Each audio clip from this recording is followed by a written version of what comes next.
I'm Erica Kubik, Director of Programming at the World Affairs Council of Western Michigan, and thanks again for joining us as we celebrate West Michigan's rich legacy of global engagement. The World Affairs Council of Western Michigan was founded by Judge Douglas Hillman and Edgar Orr to connect West Michigan educators, leaders, and citizens with global affairs, guided by the vision of Senator Arthur Vandenberg, who was a Grand Rapids native and key architect of NATO, the UN, and the Marshall Plan. This annual award for excellence in diplomacy is named in his honor. Additionally, each year we celebrate the Council's founding by presenting the Hillman Orr Award to individuals who embody this mission. Past honorees include Birgit Close, Ambassador Peter Secchia, Bengoy, Kendrick Kuo, Sonia Johnson, Dixie Anderson, and Professors Polly Divin and Mike DeVivo. This year, we pay tribute to Kim Dabbs, a dynamic visionary who in conversation with our council gave us our motto, to change the world, first know the world. So, Kim Dabbs, the Global Vice President of Impact at Steelcase, is a global leader in belonging and purpose, whose inspiring life story informs her passionate advocacy for inclusion and understanding. Born in Korea and adopted by American parents, Kim's journey has taken her from feeling perpetually out of place in different cultures to becoming an influential voice in creating spaces where everyone feels they belong. As the Global Vice President of Impact at Steelcase, she applies her extensive experience in social innovation, honed through roles like the Executive Director of the West Michigan Center for Arts and Technology and a residency at Stanford School to foster more inclusive and equitable environments. Kim is also the best-selling author of You Belong Here, The Power of Being Seen, Heard, and Valued on Your Own Terms, published by Barrett Kohler Publishers in 2024, and named a top book to read by the Financial Times. Her debut book reflects her transformation from a cultural chameleon trying to fit in to a thought leader who champions the idea of belonging to oneself. You Belong Here offers a new framework for individuals to create a sense of belonging in any situation and serves as a launchpad for organizational leaders and culture builders to create safe spaces for individuals to show up as their authentic selves. As a sought-after speaker, Kim has delivered keynotes to organizations and institutions such as Google, Microsoft, MIT, the Drucker Forum, and the Guggenheim. She is also the founder of To Belonging, a global community of change makers working to build belonging by exploring the intersection of identity and purpose at home, at work, and in the world. I am honored to present Kim Dabbs with the 2026 Hillman Orr.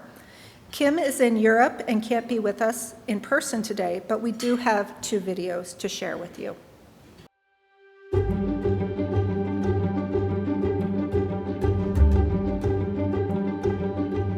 Under Kim's leadership, Steelcase launched the Better Futures community, a global platform that brings together our employees, partners, dealers, and community leaders to learn, connect, and take action around our shared people and planet commitments.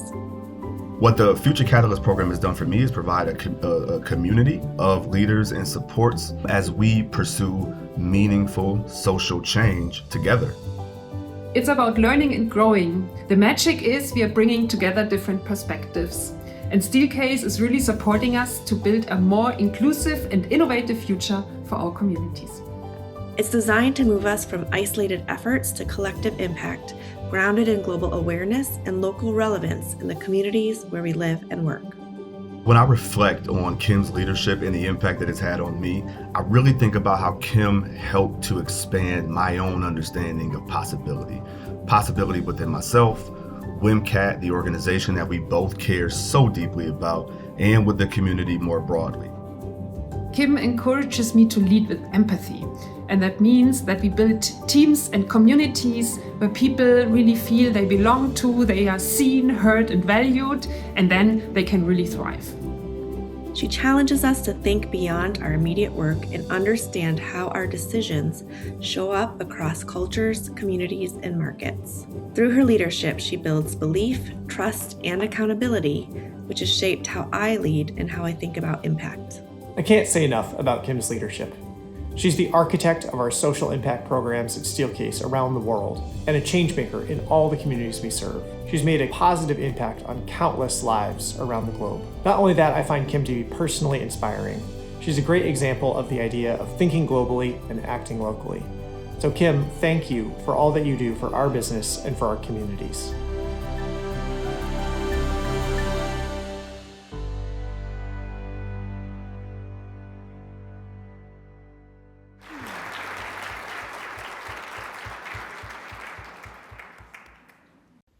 Thank you so much for this incredible honor today. The Hillman Orr Award is one that is so special, not only to the World Affairs Council, but to me personally. Global awareness and international understanding has been core to who I am and the work that I do here at Steelcase. So often, as we think about the world that we share and the world that we live in today, we think of place and we think of people. And in order to really shape our experiences as individuals, as organizations, the thing that is going to bring cohesion and to weave our world together is by knowing and understanding other cultures. By bringing the world to West Michigan, the World Affairs Council does just that every single day. Those global perspectives provide so much local impact in the work that we do and how we see the issues that we face, not alone as individuals, but all of us collectively working towards shared futures and shared goals. At Steelcase and the Better Futures community and our social innovation and impact work, we do that every single day. We see organizations rally and mobilize their community. We see it in West Michigan. We see it in so many different communities throughout the world. We bring leaders together to really take community-based voices and visions for the future, and we shape those into narratives and stories that we share throughout the world. This is something that you at the World Affairs Council do every single day with every single program. You bridge in a world of belonging. You bridge in moments of difficulty. And you bridge so often the narratives of what we believe to be true with lived experiences of those that know it to be true. Thank you so much for this incredible honor. Thank you for all that you do every day and making the world just a little bit closer to each and every one of us. Thank you. Thanks to Kim Dabbs and the good folks at Steelcase for championing global engagement in the community. Through their support and partnership with our council, it allows us to bring the world to West Michigan. So now let's welcome to the stage Paul Kiefer, Market President, Bank of America, Grand Rapids, and he'll introduce our Vandenberg Prize recipient.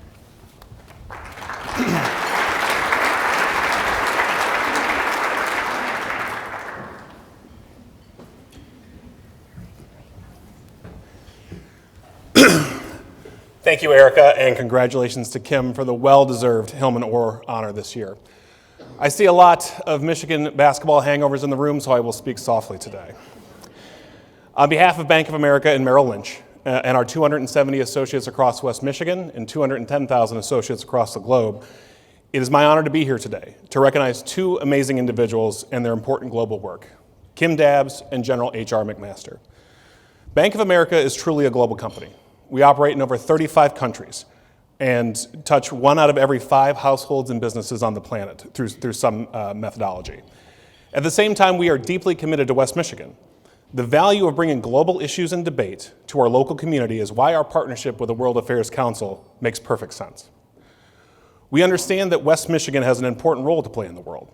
Our companies, universities, and many of our civic leaders have engaged significantly with the world, dating back 75 years when Grand Rapids native and Michigan Senator Arthur Vandenberg helped establish the international institutions that endure to this day. If you haven't read Hank's book about the senator, I highly recommend it. I assume it is on sale at Meyer. Is that correct, Hank? So today, in this tradition of paying close attention to global issues, we have the honor of noting the achievements of a truly gifted leader. I could spend the next hour reading off HR's resume and his list of achievements, but I think everyone here would rather hear from the man himself. So I'll be brief. In our current environment, every minute of his insight and expertise and every question from our audience matters. HR McMaster is the Ajami Senior Fellow at the Hoover Institution at Stanford University. He is also the Liautaud Fellow of the Freeman Spogli Institute and a lecturer at Stanford University's Graduate School of Business. Upon graduation from the U.S. Military Academy in 1984, McMaster served as a commissioned officer in the U.S. Army for 34 years. Throughout his career, he held senior roles at the Army Capabilities Integration Center, Army Training and Doctrine Command, Maneuver Center of Excellence, and oversaw all training and education of the Army's infantry, armor, and cavalry force. He served in wartime command in Kabul, Iraq, and Operation Desert Storm. HR's most notable public role was serving as the National Security Advisor for the first Trump administration, a period of time detailed in his 2024 book, At War with Ourselves. It is a light beach read, perfect for spring break this week. He has also authored two other bestsellers, Battlegrounds and Dereliction of Duty. In the tradition of Arthur Vandenberg, Grand Rapidian, and patron saint of the World Affairs Council of Western Michigan, and with the global vision of our native son, Gerald R. Ford, we are pleased to present the 2026 Vandenberg Prize to General H.R. McMaster.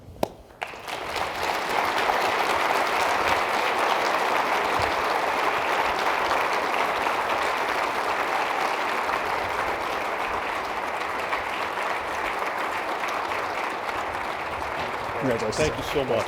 Thank you. Well, thank you, Paul. Thanks to all of you. I have to turn my mic on. What a privilege it is to be with everybody. And I think it's on. Can you hear me? All right. I passed the test. Hey, so you want to just go into remarks here first? And so I'll just make a few introductory remarks, and then I'm anxious to hear where you want to take the discussion and where Paul wants to take the discussion. But I thought what I might do is talk at a pretty high level of generality about the situation we're in globally today and the geopolitical dynamics that we're encountering by placing today in context of how the recent past produced the present. I think that's the best way of making a projection into the future, is to understand how history produced the present. And I'll just go back, and you're going to think, oh, how's he going to do this in 10 minutes, But I'll go back to the end of the Cold War, when I had the privilege of commanding a cavalry troop patrolling the East-West German border, and that troop was patrolling that border the day that East Germany lifted travel restrictions to West Germany. And so we went from one moment staring down East German border guards to the next moment seeing the gates thrown open, seeing tens and then hundreds and then thousands of East Germans come across the border bearing bouquets of flowers and bottles of wine. There were hugs and tears of joy. And then a year later, that same cavalry troop found itself in Saudi Arabia. And in the interim between those two times, I got into like a silly argument with my wife about something. She goes, "You're just mad because you don't have an enemy anymore, So after the breakup of the Soviet Union, the end of the Cold War, but thank you, Saddam Hussein, for providing an enemy, So our cavalry troop participated in a battle that was one lopsided victory in a war that was full of lopsided victories. I believe these twin events, the end of the Cold War, the lopsided victory in Desert Storm, ushered in a period of optimism with good reason. But that optimism, I think, turned into over-optimism and even was touched by a bit of hubris in the 1990s. And in the 1990s, I think we bought in to three fundamental assumptions about the nature of the post-Cold War world. Assumptions that turned out to be false and were, in large measure, I believe, a setup for many of the difficulties after the turn of the century into the 2000s. The first of these assumptions was that an arc of history had guaranteed the primacy of our free and open societies over closed authoritarian systems, right? Authoritarianism was going to be a relic of the past, and this is Frank Fukuyama's famous argument about the end of history and so forth. A second and related assumption was that great power competition, great power rivalry, that was also a relic of the past. We would come together with other nations and form a condominium of nations to work on global issues, maybe under the auspices of international organizations. And the third assumption was that our prowess, our technological military prowess, would guarantee our security well into the future. If any enemy had the temerity to challenge the United States, that war would be fast, cheap, efficient, waged from standoff range. This was kind of the orthodoxy of the so-called revolution in military affairs in the 90s.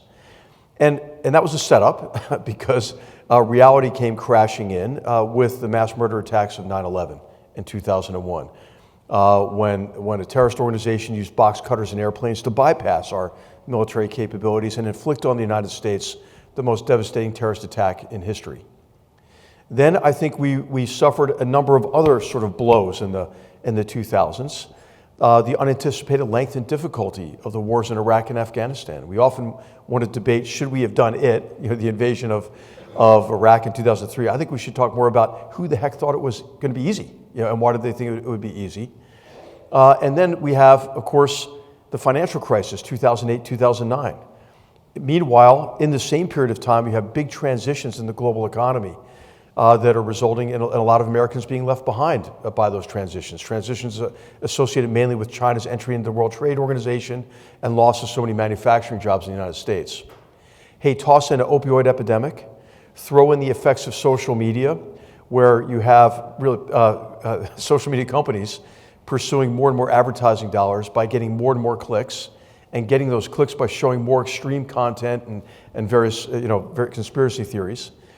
And I think you see kind of the causes of how our confidence was shaken. We went from over-optimism, I think, to pessimism. I think if there is a criticism of the 1990s, it might be that we underappreciated and undervalued the costs of action or intervention.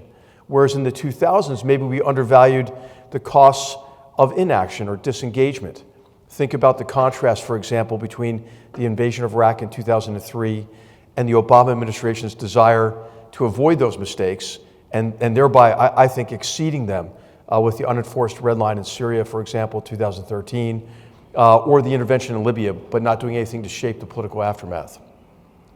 So I think when Trump 1 administration started, and I write about this in the book, we were overdue for a correction between this radical swing from over-optimism and to pessimism and resignation.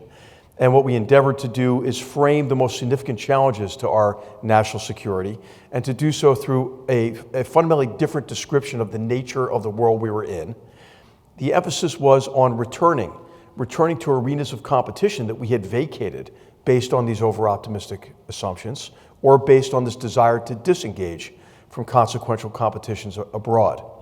And we also emphasized the return of great power competition, great power rivalry, especially with two revanchist or revisionist powers on the Eurasian landmass of China and Russia, who share different overall objectives, but they share some objectives in common, foremost among them, which is to rewrite the rules of international discourse in favor of their authoritarian forms of government, and in China's case in particular, its statist mercantilist economic model.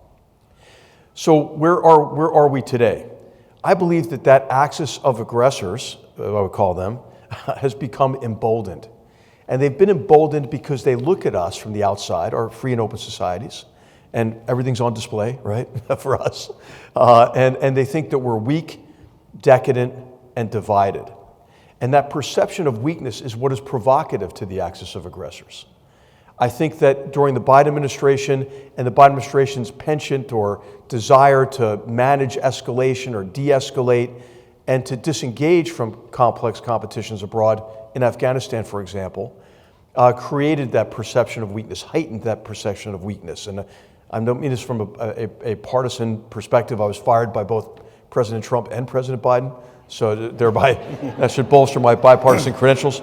So I think you draw a direct line between the disastrous and deadly withdrawal from Afghanistan in August of 2021 and the massive reinvasion of Ukraine in February of 2022.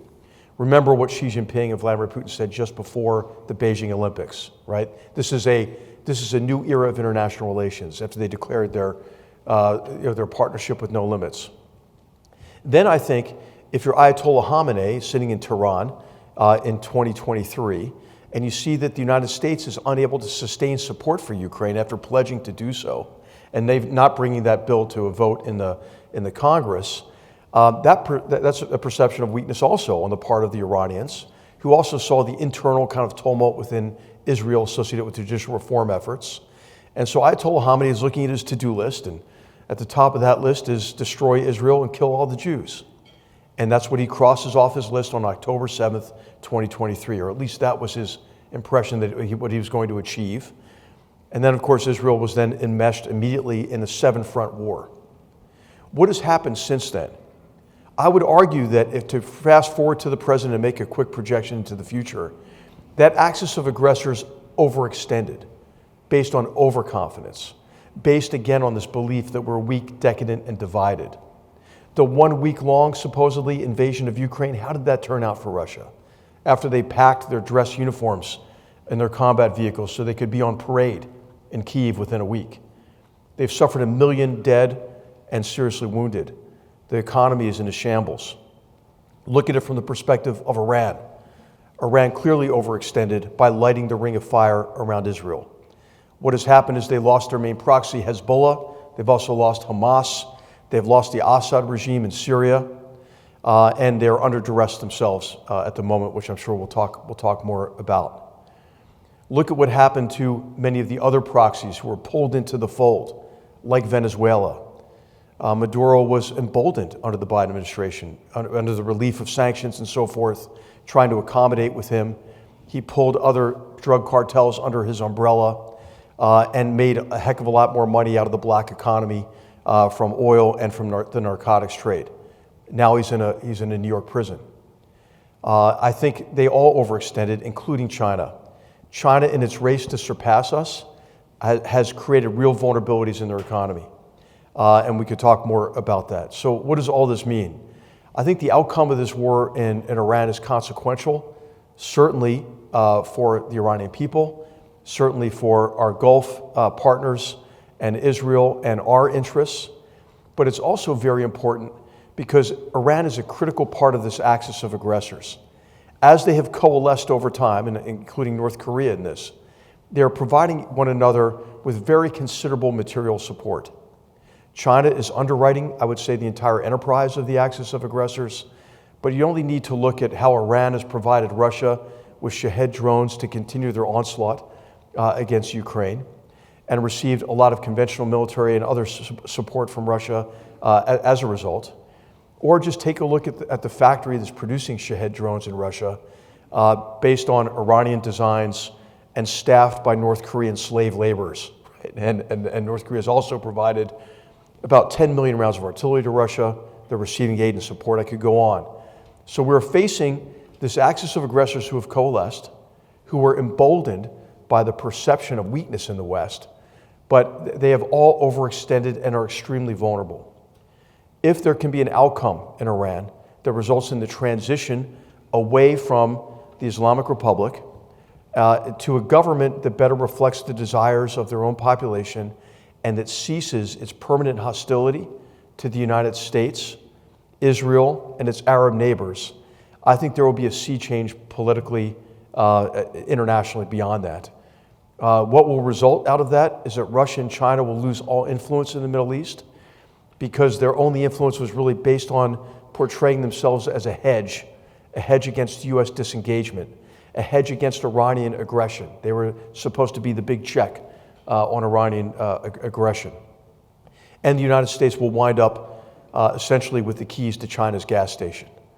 If that happens, I believe our chances are much higher of averting an even more catastrophic war, because I do see these wars from Europe into the Middle East as cascading conflicts that, based on the agenda of this axis of aggressors, threatens to cascade further in the Indo-Pacific region, centered on the South China Sea and especially the Chinese Communist Party's designs on Taiwan. So, hey, I know that's a lot by way of introduction, but actually I'm pretty confident if we can just get out of our own way, if we can get enough people to explain to President Trump that what he's saying publicly and the unserious and inconsistent nature of communications from the president and the administration is undermining his efforts. If we can take this moment to maybe, hopefully, recognize that our relationships with some of our most critical allies has hit rock bottom and begin to rebuild trust and confidence across the free world, I believe that we will have a much safer and a much more prosperous future for our children and grandchildren. So I really appreciate the privilege of being with you. To receive this award means so much to me. I'm a big admirer of Senator Vandenberg. We need his character more than ever. I mean, he was really, no kidding, bipartisan. He was somebody who learned across his life, who was a staunch isolationist, and then became an internationalist.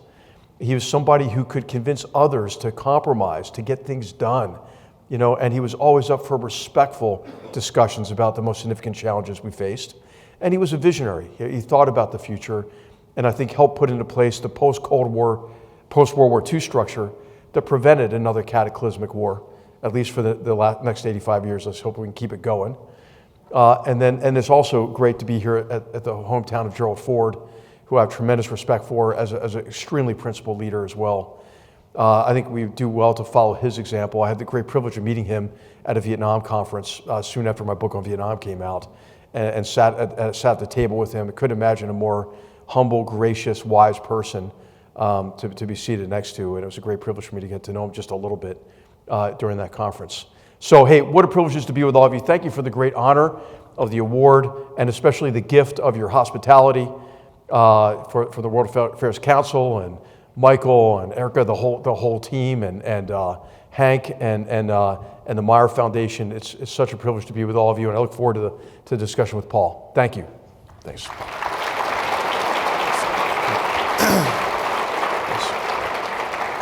I know I went over 10 minutes, but it was like the whole world. It was the whole world. It's just a few things going on these days to get through. Yeah. So before we begin, thank you for spending a little time in Grand Rapids and our West Michigan region here.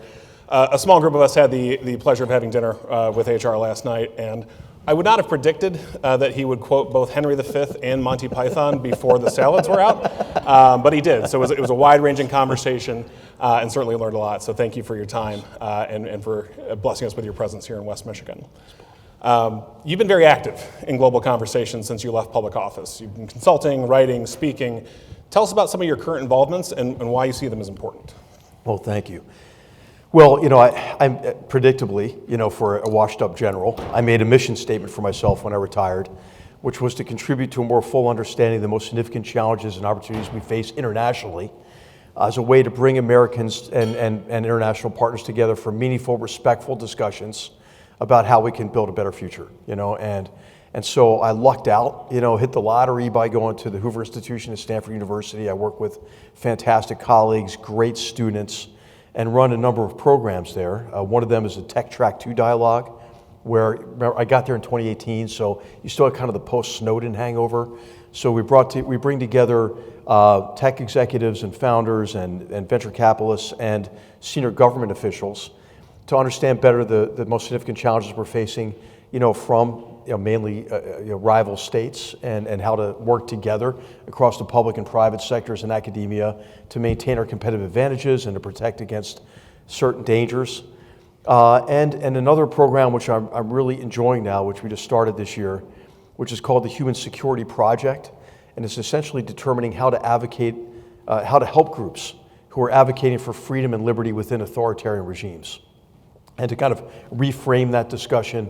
And then to identify, how we can work together across governments, but really what is the role of the private sector in doing that as well. And I love teaching courses. I'm affiliated at Arizona State University, where I get to visit and lecture, and I just feel like I hit the lottery. And I'll tell you, for those of you who have college-age children, you know this already, but it is the younger generation is much maligned. But what I've seen at Stanford and ASU are young people who desire to serve. There's an untapped desire to serve there, and so many of my students I help get into government service or military service. They just haven't been exposed to the opportunities, and so it's a real privilege to be there. Yeah. So Iran is on everyone's mind these days. Yeah. You've been in the Situation Room with the president. You kind of know his thought process and his mindset. If you were consulting him today and the other national leaders, what aspects would be foremost for you to convey? Well, the first thing I would do is to try to frame the nature of the challenge, from the Islamic Republic of Iran, and to emphasize, I think, what a lot of people neglect when they think about challenges to national security, and that's really the emotions, the ideology, and aspirations that drive and constrain the leaders of that regime. I think oftentimes what happens is somebody like President Trump, or really any leader, has a tendency to mirror image the other and to think that the other will sort of calculate and assess their interests like we would. This is where I think you get this kind of bombastic threat to end the civilization. He thinks that's going to be a way to incentivize Iranian leaders to capitulate, which, when you consider the ideology of the revolution and its fundamental hostility to the United States and the West broadly, that's probably not going to work. So I would emphasize what drives and constrains the enemy in this case, but then also to try to clarify objectives. And I think this is a lot of people are struggling with in the last month of the war here. Is what is it that we're trying to achieve? And you heard a very clear declaration of what our objectives were militarily in terms of preventing Iran from projecting power outside of its borders. That was like on day one, the first Pentagon press conference. But then also you've heard objectives about changing the regime. And I happen to believe that you can't have really peace with Iran or peace in the region unless there is a fundamental change in the nature of the regime, again, such that it ceases its permanent hostility to the United States, Israel, and its Arab neighbors. If there is left in place here an Islamic Republic of Iran that remains a theocratic dictatorship, although Mujtaba Khamenei is probably on his deathbed now. He's not going to survive, I don't think, the next couple of weeks, supposedly. So I don't know who that leader would be, but if it's that theocratic dictatorship that remains in place, or essentially a de facto military dictatorship, because it's really the Islamic Revolutionary Guards Corps that's running the show, then there can't be peace, because they will try to reconstitute their capabilities to threaten the region, the missile capabilities, the drone capabilities. And I think in that case, the US, but certainly Israel, will strike them again. So it'll be maybe a ceasefire that we would get, and the Straits of Hormuz would kind of open a little bit, but it would be the ceasefire like Israel's ceasefire with Hezbollah from about a year ago. And as soon as Israel then saw Hezbollah reconstituting, they struck again. So I don't think there can be peace until there's a transition in the government. If I had the president's ear, I would say that his public statements are counterproductive and cut against U.S. interests and what he's trying to achieve. What he should say, instead of "I'm going to destroy the civilization," is to be on the side, of Persian civilization, the Iranian people. I would continue to highlight, as he did at the beginning of this war, and did so, I think, pretty clearly, the atrocities that the Iranian regime committed against its own people, murdering an estimated 40,000 of their own people in a 48-hour period, right? And so this is a case in which the population, in large measure, welcomed the military action against the regime. But our rhetoric has actually, threatened the Iranian people with destruction themselves, with the threats of the massive attacks on infrastructure, and now to wipe out the civilization and so forth. So I would just really emphasize communications. I would ask him to instruct the Secretary of War to stop with the bombastic rhetoric. I mean, nobody I know who's been really in combat talks like that, about the use of force. and actions that really involve in the loss of human life, whether it's the enemy's life or your own servicemen and women at risk. The whole communications effort has been unserious. I mean, in some cases sophomoric, with memes and so forth. And I think it really creates an impression of our nation and even our armed forces that's inaccurate, and counterproductive. Yeah. So you wrote in Dereliction of Duty, one of kind of your central themes of that book was similar, right? Not being able to communicate clear objectives, communicate them well to get both, domestic support as well as international ally support. Do you see a parallel between, say, Lyndon Johnson's leadership in that era and the Trump administration now? Well, I think there are parallels. When I got the job quite unexpectedly as National Security Advisor, I interviewed for the job on President's Day weekend in 2017, and I interviewed on a Sunday, the Sunday of that weekend. The president, I think, hired me on the spot. I was the first interview, which made everybody uncomfortable because there were more interviews after. And so he's kind of impulsive. I don't know if you noticed that about him. And then so he yelled me over for a second interview, which didn't happen that day, but happened the next day. And I didn't know who had been down selected until I ran into Ambassador John Bolton awkwardly in the men's room. Ambassador General. And then I walked down those steps into that understated living room in Mar-a-Lago, and the president said, "Hey, you've got the job." And I flew to Washington with him that day and started work on Tuesday, and I didn't even live in Washington, so not a lot of time to prepare, but I was very grateful for the opportunity to read, research, and write about the Lyndon Johnson administration and the decisions that led to an American war in Vietnam. And so I resolved when I took on the job as National Security Advisor to at least not make the same mistakes. And so I wrote down, what I thought were the top 5 lessons of how and why Vietnam became an American war.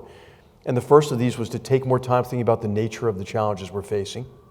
The second was, and these all sound kind of obvious to you, to have clear goals and objectives and articulate those clearly across government, but also to the American people. The third is to identify all the assumptions on which a strategy or policy is based. Because in my experience, having been on the receiving end of policies and strategies developed in Washington that seem to have nothing to do with where I was in Afghanistan and Iraq, I think that a lot of these flawed strategies and policies are underpinned by implicit assumptions. And because they're implicit, they never really get challenged. So make those assumptions explicit. The fourth is to always provide multiple options to the president, because the president's the person who got elected, right? The president should decide on the courses of action. You shouldn't shine up one course of action and say everybody agrees you should do this, because it's often in the comparison of different courses of action you can draw out likely long-term costs and consequences. And then finally, I did my best to insulate the decision-making process, really the development of options, from partisan political considerations, because all of this undermined Lyndon Johnson. I think President Johnson, what he wanted consent for decisions that he was already made, and decisions that he made based on his domestic priorities of getting elected in his own right in '64 and passing the Great Society legislation in 1965. So he saw the Vietnam War principally as a danger to those goals. And so he looked for a strategy that would prevent him from alienating any of the key constituencies on which his domestic agenda depended. And his advisors obliged him by giving him what he wanted. So, I resolved as National Security Advisor to never tell the president just what he wanted to hear, which is one of the reasons why maybe I was only there for 13 months, one of the many Trump National Security Advisors. But I think now the problem is that there is no process within the White House. Somebody convinced President Trump and Trump too that his own staff was the deep state. And so when he came in, he asked the National Security Council staff, much of it, and there's about 25 policy people left in the National Security Council staff, and the National Economic Council. So when you see these kind of erratic announcements, whether it's tariffs or whether it's war aims in Iraq, I think that reflects the lack of this process, which is important. And Senator Vandenberg was part of NSC 68 and putting the foundation in place for coordinating and integrating across departments and agencies to get best advice to the president, to get multiple options, and then to assist with the sensible implementation of the president's decisions and policies. If you don't have a staff to do that, what you get is fragmentation. And President Trump, as you know, he just thinks out loud. I mean, now what's different, I think, from Trump 1 is everything that was was behind closed doors. Now it's just out in the open. I mean, like the Davos speech, kind of the list of all the grievances. That was like my everyday, but I didn't think he was going to subject a global audience to that. Anyway, I think he thinks out loud. There's not a process in place, and nobody's telling him, I don't think, hey, Mr. President, if you say this, you might think it plays well with the domestic audience, or you might think it's going to convince the Iranian leaders to do something. But it's disastrous for our policy objectives because we need the Iranian people to recognize that we see the difference between the regime and them, right? And I don't know if he's getting that kind of advice because I think the process has just kind of broken down. And now you have, kind of the tyranny of the last person to get in the president's ear, And I say this respectfully, honestly, I mean, every president is the object of sustained influence campaigns by people who want to get that president to make a decision in their interests, right? This is foreign leaders, but it's domestic constituencies. And with President Trump, I mean, it's a 4-step process. It's flattery, he enjoys that. When I was National Security Advisor, some of his friends thought I was doing a decent job for him. They said, hey, you just got to flatter him. I'm like, I can't do it. Sometimes it seems like an environment of competitive sycophancy, in the White House. The second, and again, every president has different, foibles, but the second is aggrievement. The president feels aggrieved about a lot of things, and sometimes with reason.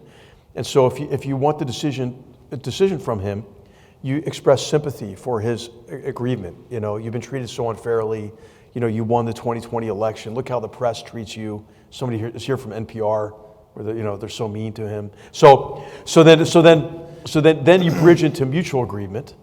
The third step is to hold out the prospect of a big deal or an accomplishment that the president can get credit for. And the fourth thing you do is you portray any alternative as weak. And then you can typically kind of get the outcome you want, at least for the moment, until somebody comes in and uses the same technique.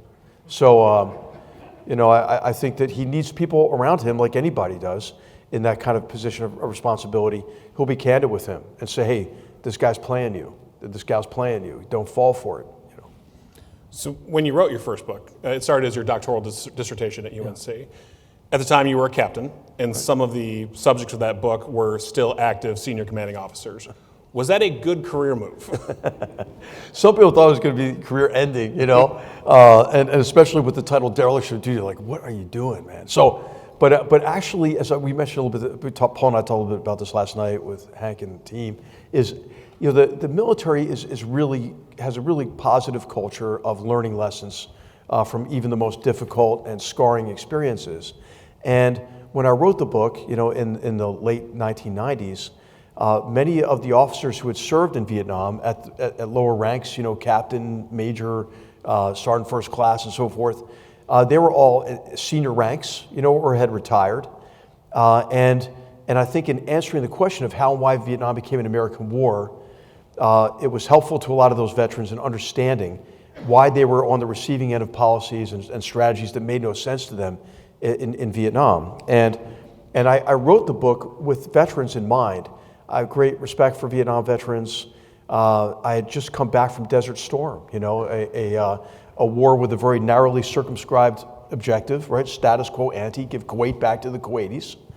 And it was very clear and easy for me to connect what we're trying to achieve in that war with the risks that our soldiers are taking and the sacrifices they may be called on to make. And as a leader, it was quite easy to explain this to our troopers. I thought back to Vietnam, I thought, how did leaders do it with that really ambiguity associated with the war aims? At times, a mismatch between the nature of the problem and the strategy that was being employed. And so I wanted to learn more about that. And so when the book came out, gosh, I was a major at the Command General Staff College, had just been promoted to major. And then I went on to Fort Irwin, California. I was not banished there. It is 40 miles north of the cultural center of Barstow, California, which has the largest McDonald's. If any of you've driven to Las Vegas, but it's in the middle of the Mojave Desert. Like when you drive there with your family, they're looking at you like, where the heck are you taking me? But it was a great job, and I get a phone call, and it's the executive officer for the chairman of the Joint Chiefs of Staff who had just read the book and had bought the book for every serving four-star general or admiral and sent it to them, and then told his executive officer, a guy named Colonel David Petraeus at the time, call this major and tell him I love this book, and tell him if anybody messes with him to call me. So that was the kind of environment, and they invited me to talk at what is now called the Combatant Commanders Conference with all the four-star commanders from all the services and the Joint Chiefs, and to give a lunchtime talk about what I learned from researching and writing the book. So it was kind of the opposite, Paul, I think. I mean, I did lots of other things to upset senior leaders in the Army, but I don't think the book was one of them. So one more question before we open it up to the room here. We also learned last night that you're a rugby player. You played at West Point, and you're still connected to the game today. Yeah. What have you learned on the rugby pitch that's helped you in your career? Oh, man, I love that question. Okay, so if I can plug my podcast, which I think the World Affairs Council will like, it's called Today's Battlegrounds. It's long format interviews with world leaders. But sometimes I'll do like a different topic. So I just recently went to a school called Vertex Academy, an amazing, amazing charter school, in the Bronx. But one of the episodes I did was with Richie McCaw, maybe the most famous living rugby player, famous all-black captain, winningest team in any sport ever, the All Blacks. And the topic was what society can learn about rugby, learn from rugby, and I think the first thing is teamwork, how important it is for us to work together, and how much more you can achieve if you work together as teams, right? You can have the most talented people on a team, but we all see this in many sports, right? But unless you play well together, and that's usually based in bonds of mutual respect and trust and affection that grow over time within teams, and a common purpose, a common vision, being part of something bigger than yourself, right? And so I think that's one big lesson. The other is, rugby is it's a brutal, super fun sport to play. So oftentimes you get cheap shotted and stuff like that, or you get hit particularly hard or deliver a hard blow to somebody, and it's very contentious on the pitch, on the field. But after the match, everybody comes together for a party, and you host the visiting team, and everybody gets along well together, and thank God there were no iPhones back then, and when I played. But it's that kind of just get over it, right? Get over it, and move on and respect the other person, even though you're on opposing sides. So I think we could learn a lot from that these days. If only Congress could play a little rugby.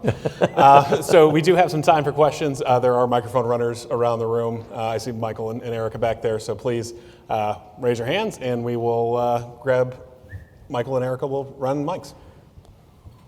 Got a question back here first, Dennis? Yeah, General Dennis Flesland. I'm the Council of Norway here in Michigan. I would like to, I know you've advised a lot of presidents here, but I would like to have you advise the European leaders and allies about what they can do and how they should behave to try to restore the Atlantic relationship once circumstances allow that. Okay, it's a great question. I think first of all, try to understand where President Trump is coming from on these issues that are straining the transatlantic relationship. But the people who he's channeling, those who are skeptical about the NATO relationship and transatlantic relations, and it's really based on, I think, again, this period of loss of confidence in the 2000s and the belief that Europeans were free riding on the largesse of American taxpayers in the area of defense in particular. So Europe is about 19% of the world's GDP, about 50% of the world's social spending. So a lot of those Americans who were left behind in the transitions in the global economy. Said, hey, what the heck are we doing covering Europe's defense bills and thereby underwriting their social programs at our expense? And I think that was a legitimate concern, but it's a concern that's been addressed now. And I think the way to try to, build back the relationship is through productive conversations. The longer European leaders go without talking to President Trump personally, the more likely you are to get the kind of insults that were aimed at President Macron recently, and the kind of stress there. I mean, the president, he as a public persona, he's brash, he's offensive. In person, he's actually kind of welcoming, and a good host. He's kind of in the hospitality business. So I think where there could be some aversion to interacting with him because of, everything from his speech at Davos to the vice president now, trying to bolster that jackass Orban, in Hungary. I think that rankles Europeans with good reason, but engaging him is always better. I mean, the NATO Secretary General, I think, does a fantastic job of this. And so engage him. The second is to recognize that Trump's agenda should be the European agenda, and we can work on this together. And this is where I think gravity is going to pull us back together. So we're both interested in countering Chinese economic aggression, right? Chinese overcapacity, overproduction, and dumping in a way that is meant to drive our businesses out of business, like Mercedes-Benz, or Volvo, whatever, out of business. The second thing that's really critical associated with that is to ensure that China doesn't have coercive power over our economies because of China's control over critical supply chains. And we all need to work on that. How about invigorating our industrial base? These are all Trump priorities. How about what President Trump calls energy dominance or energy security?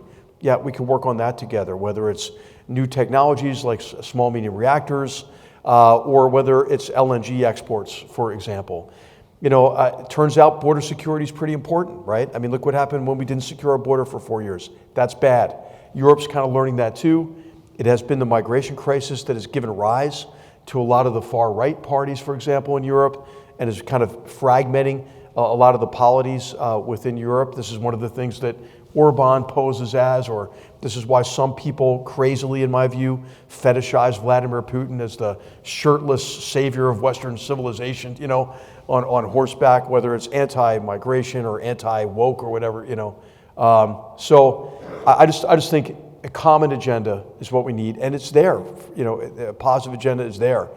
So deterring Russian aggression. Russia is engaged in a shadow war against Europe now, and if you just look at really the importance of the alliance for so many different reasons, including basing and overflight.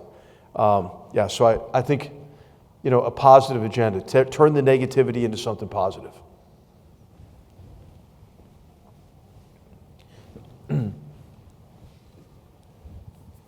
General.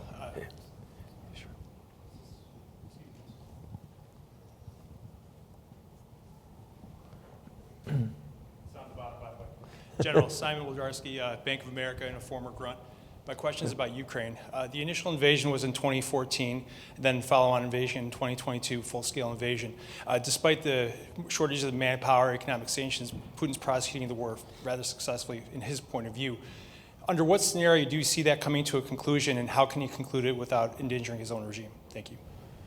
Okay, so I think the only way that the war comes to some sort of a temporary ceasefire is if we increase support for Ukraine and put more pressure on Putin. All of that would be designed to convince Putin that he cannot continue the war at an acceptable cost and risk. And I think that's feasible now, based on the profound weakness of Russia after having suffering well over 1 million casualties. Of course, that doesn't mean the regime is under threat. I mean, the thing about these authoritarian regimes is they don't have to be that strong. They just have to be stronger than any organized opposition.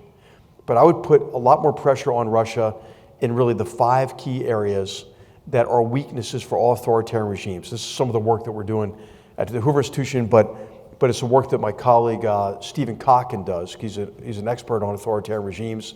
He's about to finish his 3rd volume of a 3-volume biography of Stalin. Anybody know Cocken? Know his work? He talks like Joe Pesci. Do I amuse you? Are you amused by me? He's a great guy, brilliant scholar. But he says there are 5 things these authoritarian regimes need to stay in power. The first thing they need is cash flow. You can restrict the cash flow more. The Ukrainians are doing that just last week when they struck oil export facilities in the Baltic ports and reduced their export capacity by 40%, at least temporarily. But also through more effective sanctions, and by the way, by securing Venezuela's oil exports, for the Venezuelan people. We should make that a heck of a lot more clear. But if Iran's oil is no longer under sanction, no longer under an Islamic Republic of Iran, that really hurts Russia's model of really being a gas station and feeding Putin's ATM. It also hurts China's economic model, by the way, which is based in large measure on buying energy at a discount to sustain its advantage in manufacturing. But then also, so cash flow. The second would be, what these authoritarian regimes is they need, control over life chances. To be able to, people are reliant on them. Are there ways to support, certain aspects of the economy that really breaks Putin's grip on power, or have business relationships that break his grip on power? The third thing they need is control over security forces. Can you fragment the security forces, turn them against each other? Remember the Wagner Group issue of, an ex-hot dog salesman, basically marched on Moscow, which showed kind of the weakness in that security apparatus. Can you help peel some of that away? And you need an international system that covers for them. So Putin gets support mainly from China, from buying that energy, but then also providing Russia with the hardware and equipment to sustain his war-making machine. So I would think hard about financial sanctions on financial institutions that are moving money back and forth between China and Russia, but also going after Chinese companies that are engaged in supporting Russia's arsenal, essentially.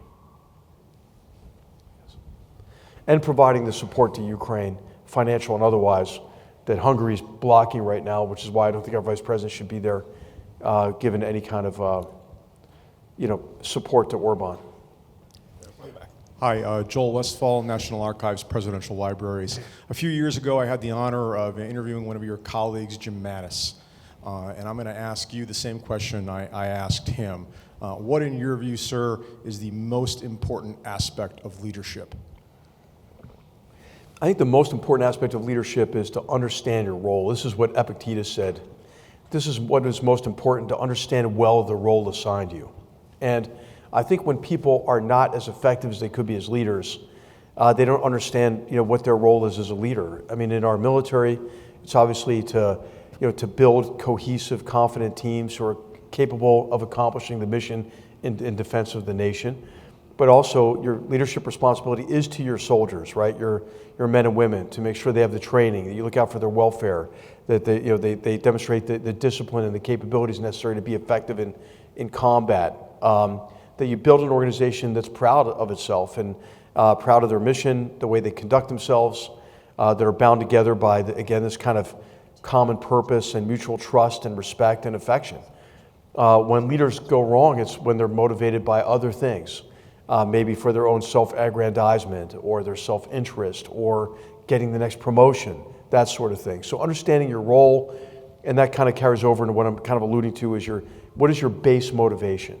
I think that's the most important determinant of whether someone's going to be an effective leader. In the back of the book, At War with Ourselves, again, page turner, I wanted to have a section on presidential leadership. One of the chapters in the book is LBJ and DJT, comparing and contrasting Lyndon Johnson and President Trump. But as I went through the scholarship on presidential leadership, which is pretty extensive, Alexander George has done fantastic work on that, for example, and I found it hard to improve, again, on the Stoic philosophers, who talked about the 3 disciplines. Discipline of perception, which is really intellect. Can you understand complex problems and challenges and think your way through, what are solutions or approaches to these problems. The second is discipline of action. Can you get things done? Are you a good organizational leader? Do you understand how to galvanize action, apply resources effectively to accomplish goals and objectives? And the third is discipline of emotion.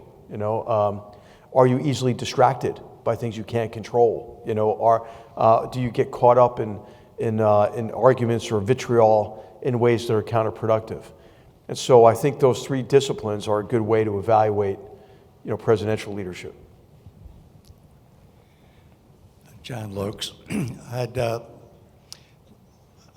the possibility of invasion of Iran on a ground basis is unlikely, I suppose, but assuming the president ordered a ground invasion leads to several questions. One is, what is the impact on the American military? What is being said within the general staff? Another question is, what is the impact on a republic? And another question basically is, what is Secretary Hegseth's view of Islam generally? Yeah. Is reported to be anti-Islam. Is his religious view playing a role in this? Okay, so there's not going to be a ground invasion of Iran with the objective of forcibly changing the regime with a ground force. I just don't think it's feasible based on the size of Tehran, let alone the entire country with a population of 90 million people. That would have to be a massive coalition, a sustained effort over many years if we're going to control what comes next. If there are going to be the employment of ground forces, it would be for a raid of some kind, which is a military operation of short duration, limited purpose, and planned withdrawal. Some people have mentioned maybe the extraction of the enriched uranium. I don't think that's going to happen. It's buried. I think the president said the last couple of days, hey, we can just watch it and make sure it stays buried. I think that's fine. It's enriched to 60%. It can make a dirty bomb, but it can't really make a nuclear device in its current state, and they have no centrifuges. There could be a limited attack on Karg Island and the oil infrastructure associated with it, also on the mainland across from the island. This appeals to President Trump because it leaves him in control of Iran's revenue. It does create a dilemma for the Iranians. Do they then bomb or shell, or strike against our forces on Karg Island and destroy their own infrastructure? The islands like Farouk Island and others that are right at the bend in the Strait of Hormuz, those also could be seized, as well as bluffs above them, to kind of create an area, especially if there's an airfield, above that, to project security force outward, using drones and short-range capabilities to dominate the bluffs that can affect the Straits of Hormuz. I think that's a plausible way. But I think that the way that we're going to get boots on the ground is if we stop doing what we're doing rhetorically, appeal to the Iranian people. And what I would recommend to the president would be, a sustained clandestine operation of supporting kind of an umbrella opposition group within Iran, not an ethnically based or confessional based group, but one that has a common vision and can bring more Iranians together to take control of parts of the country initially, and then much like you saw the Assad regime collapse, I think it's feasible that if you're striking the Basij and the IRGC in support of groups like this, that you could create this kind of cascade within the country and rid the world, of a regime that's been at war with us for 47 years, So I see this campaign as not a new war. I see this campaign as an opportunity to end a 47-year-long war. I wish we were doing it more effectively from a communications and diplomatic perspective in particular. In terms of Secretary Hegseth's view of Islam, I think it's kind of uninformed maybe, and therefore he can say things that are counterproductive. And I think it's really important to, when you look at jihadist terrorist organizations, for example, or the theocratic dictatorship in Iran, that these are people, in my view, who are, irreligious people who use a perverted interpretation of Islam to justify their criminal and political objectives. And so when I was advising President Trump, I once went into the Oval Office and I said, hey, Mr. President, you talk about radical Islamic terrorism. I would like you to consider just saying Islamist, right? And then maybe, calling them criminals, and in recognition that the vast majority of the victims of these terrorists are their fellow Muslims, and for the Takfirin or the Salafi jihadists, they declare those who do not adhere to their very narrow and perverted interpretation as lying outside the religion, so they can kill fellow Muslims, and then of course it's been this extreme Shia Islamist government in Iran that invented this idea of vilayat al-faqih, or rule of the jurisprudent, which is not consistent with Iranian or Persian culture, let alone worthy of export. So anyway, I think he gets some fundamental things wrong, and then therefore plays into the hands, right, of these terrorist organizations, right? So what the terrorist organizations would like you to believe is that they are defending themselves against a Zionist crusader conspiracy. And why, say anything that could help them advance that kind of propaganda? It doesn't make sense. Let's thank General McMaster for being with us tonight. Paul, thanks for that. Thanks, Paul. Just want to thank you, man. Thank you. Thanks, General. Thanks to General. Thanks to Paul for moderating that. Thanks to all of you for participating. We have General McMaster will go to a book table. And if you'd like to purchase one of his books or chat with him further, then head down over there to do that. Okay, great. So thank you for being with us today. Special thanks to General McMaster. We're grateful for your significant service to our country, and we wish you every success as you continue to encourage the United States to be globally engaged in productive manners. Our appreciation as well to the Meyer Foundation, to Amway, to Bank of America, and all of our corporate and educational sponsors and partners. And if you are not one of them, please join our efforts, and you can find out more about how to do that at worldmichigan.org. You could join us again in this beautiful space on Tuesday, May 5 at noon, featuring our annual consular luncheon. And we've invited the Consul General for Japan in Detroit, Ajami Kishimori, to be with us to talk about our relationship with the country of Japan. Find out about that at worldmichigan.org as well. And there is time to join the many globally engaged business colleagues at the Seidman College at Grand Valley State University for World Trade Day, which is on May 6th, the day after our consular luncheon. You can find out more about that at gvsu.edu/WTW. So let's close with the words of our first Vandenberg Prize recipient, Ambassador Jon M. Huntsman, Jr., the only American who has been the ambassador to Russia and China. He said at our very first Vandenberg event, when we're together, when we shine, and when we recognize that Senator Vandenberg so famously said that politics stays at the water's edge, there is no weapon that the Pentagon can produce that is more powerful than that sentiment. Best wishes in all your endeavors. Have a good afternoon.